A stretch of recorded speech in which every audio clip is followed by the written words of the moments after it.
I'm Luke Summerhays, and I love Tarountula.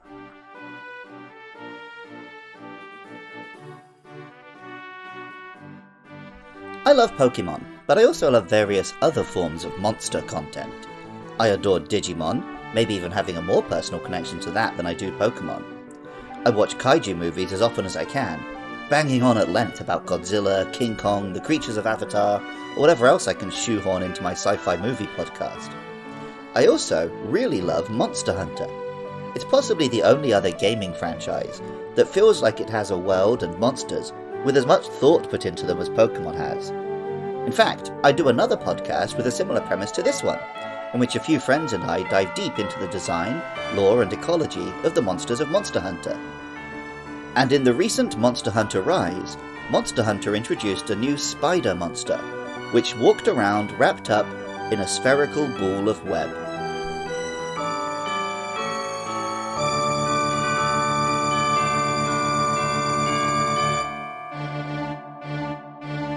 Tarountula is a pure bug-type Pokemon. It is also a spider monster which walks around wrapped up in a spherical ball of web.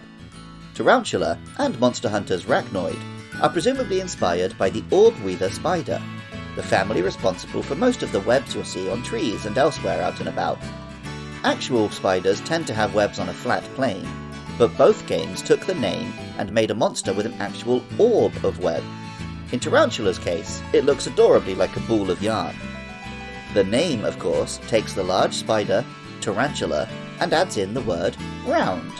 The Japanese name is Tamantura, again taking Tarountula and adding the word tama, Japanese for sphere.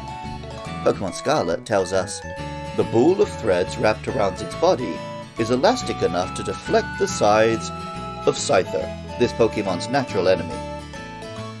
Pokemon Violet says, the thread it secretes from its rear is strong as wire. The secret behind the thread's strength is the topic of ongoing research. Interestingly, as the ball of web inspires the name and most of the lore and the whole design, it is almost entirely absent when, at level 15, Tarountula evolves into Spidops.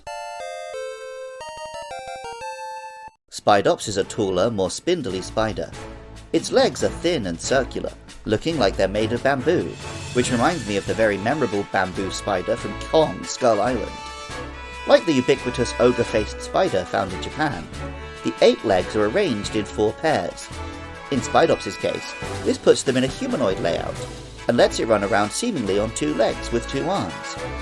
Along with this humanoid body structure, Spidops has a face with eyes that somewhat resemble night vision goggles. Overall, it looks like a special operations agent like Sam Fisher from the Splinter Cell games. This is the origin of the name, which combines spider and special ops. Pokemon Scarlet tells us, it clings to branches and ceilings using its threads, and moves without a sound. It takes out its prey before the prey even notices it.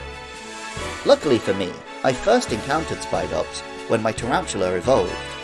Even then, when I would send it out on Let's Go mode to auto-battle herds of deerling, it did occur to me that the sight of a man-sized spider slaughtering livestock should be terrifying. Even more terrifying, it's entirely possible for one's first encounter with Spidops to be it dropping from a tree and getting you by surprise.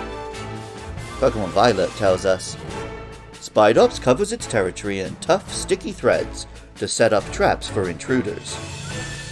Spidops is the trap Pokemon, and its Japanese name is Wanaiga, combining spider with wana, the Japanese word for a trap.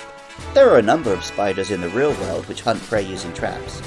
Obviously, there are various shapes of spider webs, which can range from beautiful to gross to terrifying. Then there are the really scary ones, which hide in sand or underground. Combining these real-world spiders with ninjas and special forces soldiers, we get a Pokemon that ought to be a threatening prospect indeed. In practice, Spidops has an odd combination of mediocre stats combined with moves and abilities that would be killer on a stronger Pokemon.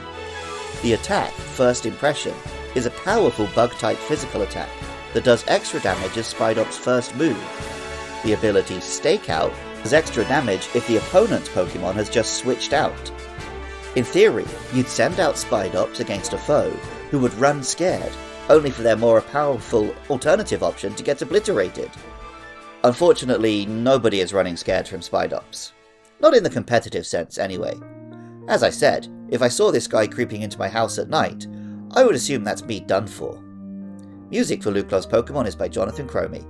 Artwork for the show is by Katie Groves. Writing, producing, and editing is all by me, Luke Summerhays, and funding is provided by lovely listeners at patreon.com/podcastiopodcastius. I love it when you guys get in touch. Hit me up on Twitter or Facebook at LukeLovesPKMN and let me know your thoughts about our next monsters, Nimble and Pawmi, or share your love for any Pokemon. Also, join me Friday and Saturday nights from 8 PM UK time at twitch.tv/LukeLovesPKMN for my streams. And even if you don't feel like doing any of that, thank you so much just for listening. I love Tarountula, and remember, I love you too.